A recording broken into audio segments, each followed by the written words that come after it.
여러분, 지금으로부터 약 2000년 전 에게하의 작은 섬 반모에서 한 노인이 편지를 씁니다.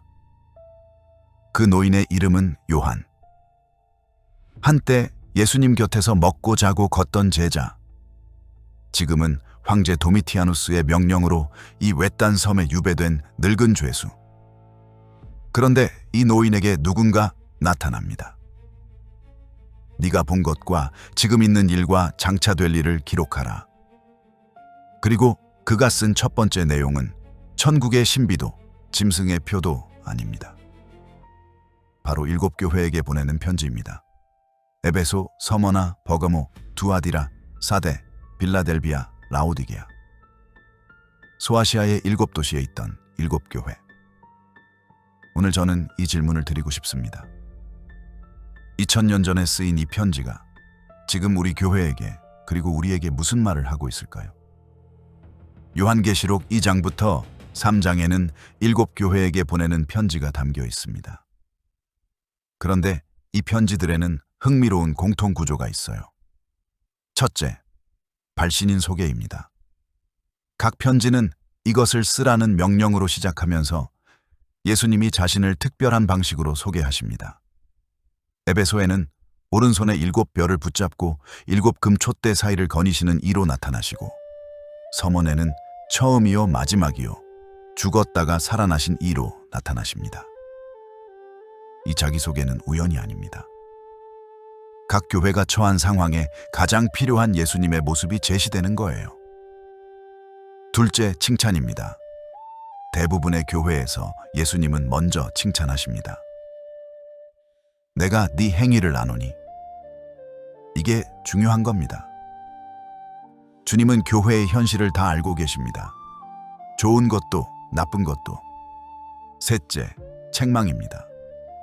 그러나 너를 책망할 것이 있나니. 5교회가 책망을 받습니다. 서머나와 빌라델비아만이 책망 없이 격려만 받습니다.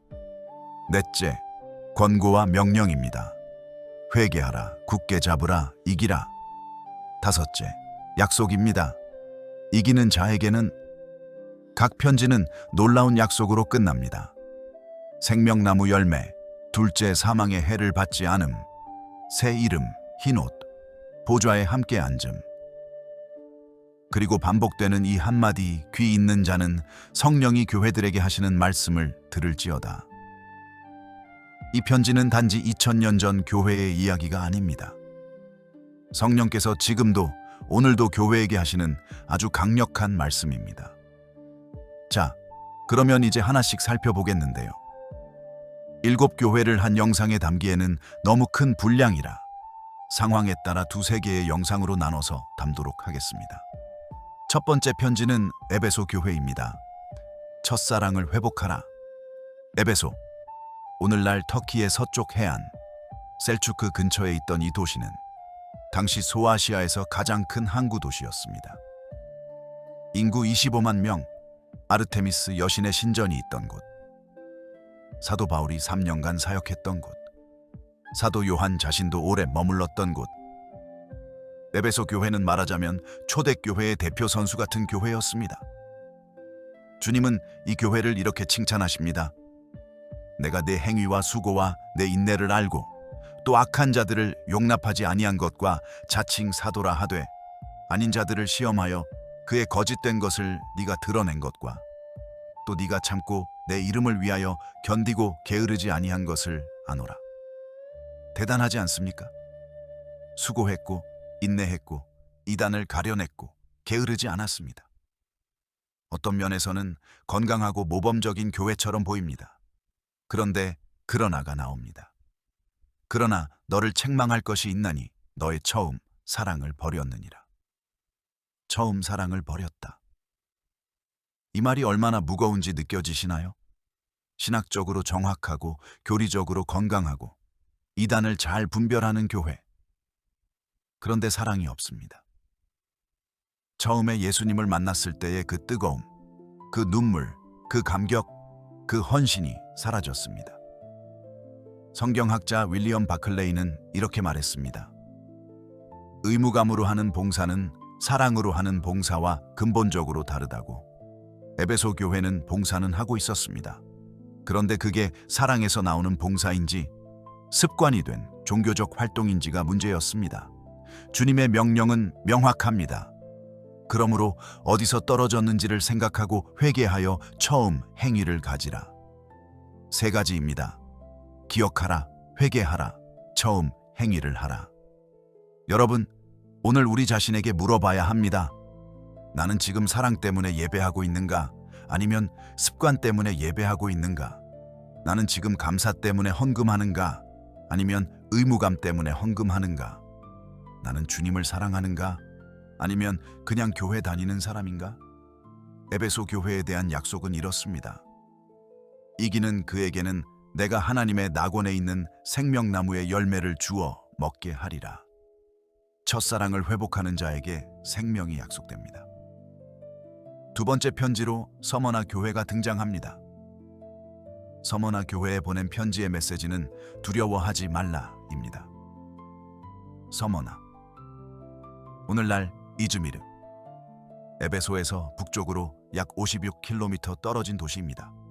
이 도시에는 황제 숭배 신전이 있었고 기독교인들은 황제는 주님이다 라고 고백하지 않으면 처형당할 수 있었습니다. 서머나 교회는 가난하고 핍박받는 교회였습니다.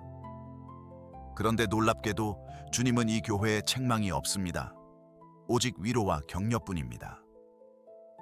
내가 네 환난과 궁핍을 알거니와 실상은 네가 부요한 자니라.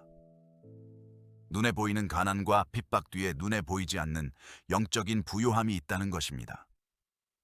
세상의 눈으로는 이 교회가 보잘것없어 보였겠지만 하늘의 눈으로는 부유한 교회였습니다. 세상의 눈과 하나님이 평가하는 눈이 다르다는 것이 큰 위로가 됩니다. 주님은 이 서머니 교회에 앞으로 있을 핍박을 예고하십니다. 너는 장차 받을 고난을 두려워하지 말라. 볼지어다 마귀가 장차 너희 가운데에서 몇 사람을 옥에 던져 시험을 받게 하리니 너희가 10일 동안 환난을 받으리라. 네가 죽도록 충성하라. 그리하면 내가 생명의 관을 내게 주리라. 죽도록 충성하라. 이 말씀은 서머나 교회만의 말씀이 아닙니다. 지금 이 시간에도 신앙 때문에 직장을 잃고 가족에게 버림받고 어떤 나라에서는 생명의 위협을 받는 수많은 믿음의 형제자매들이 있습니다. 그리고 이 말씀은 우리에게도 해당합니다. 꼭 극적인 순교가 아니어도 매일의 삶 속에서 신앙을 지키는 것, 타협하지 않는 것, 그것도 죽도록 충성하는 삶의 일부입니다. 약속은 명확합니다. 이기는 자는 둘째 사망의 해를 받지 아니하리라.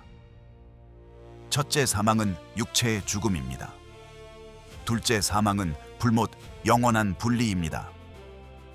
이기는 자는 죽음 너머의 죽음을 두려워하지 않아도 됩니다. 서머나 교회에서 나중에 실제로 폴리캅 주교가 순교하게 되죠. 당시 서머나 지역을 관할하는 총독이 86세의 노인 폴리캅에게 말했습니다. 그리스도를 저주하라. 그러면 살려주겠다. 폴리캅의 대답은 이것이었습니다. 나는 86년 동안 그분을 섬겨왔습니다. 그분은 나를 한 번도 해롭게 하지 않으셨습니다. 어찌 나를 구원하신 나의 왕을 저주할 수 있겠습니까? 그리고 그는 화형을 당했습니다. 이것이 서머나 교회의 정신입니다. 계속해서 세 번째 편지를 쫓아 버가모 교회로 가보겠습니다. 버가모 교회를 향한 메시지는 세상과 타협하지 말라입니다. 버가모, 오늘날 베르가마. 이 도시는 당시 소아시아의 행정 수도였습니다. 제우스 신전, 아테나 신전, 아스클레피오스 신전, 그리고 황제 숭배 신전까지. 주님은 이 도시를 가리켜 사탄의 위가 있는 곳이라고 하십니다. 이런 환경 속에서 안디바라는 순교자가 나올 정도로 버가모 교회는 믿음을 지켜냈습니다. 주님은 이것을 칭찬하십니다. 그런데 문제가 있었습니다. 그러나 내게 두어 가지 책망할 것이 있나니 거기 내게 발람의 교훈을 지키는 자들이 있도다.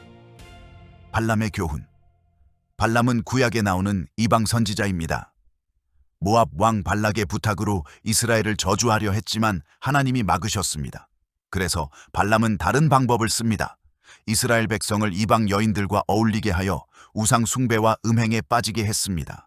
겉에서 공격해서 무너지지 않으면 안에서 무너지게 만드는 전략입니다. 버가모 교회 안에도 이 발람의 전략이 작동하고 있었습니다. 세상과의 타협. 우상 제물을 먹어도 괜찮다. 시대가 변했으니 조금 융통성을 가져야 하지 않겠느냐. 이 유혹은 지금도 교회 안에서 여전히 바람을 일으키고 있습니다. 교회도 변해야 하지 않나요? 이 시대에 맞게 말씀도 재해석해야 하지 않나요? 등등. 물론 방법은 시대에 맞게 변해야 합니다. 그러나 진리는 변하지 않습니다. 주님의 명령은 분명합니다. 그러므로 회개하라. 그리하지 아니하면 내가 내게 속히 가서 내 입의 검으로 그들과 싸우리라. 버가모 교회에게 주어지는 약속은 이것입니다. 이기는 그에게는 내가 감추었던 만나를 주고 또 흰 돌을 줄 터인데 그 돌 위에 새 이름을 기록한 것이 있나니 받는 자 밖에는 그 이름을 알 사람이 없느니라. 세상과 타협하지 않고 이기는 자에게 주님은 새 이름을 주십니다. 새 이름, 새로운 정체성, 새로운 관계입니다. 신분과 관계를 약속한 것입니다. 오늘은 여기까지입니다. 평안하시고요. 감사합니다.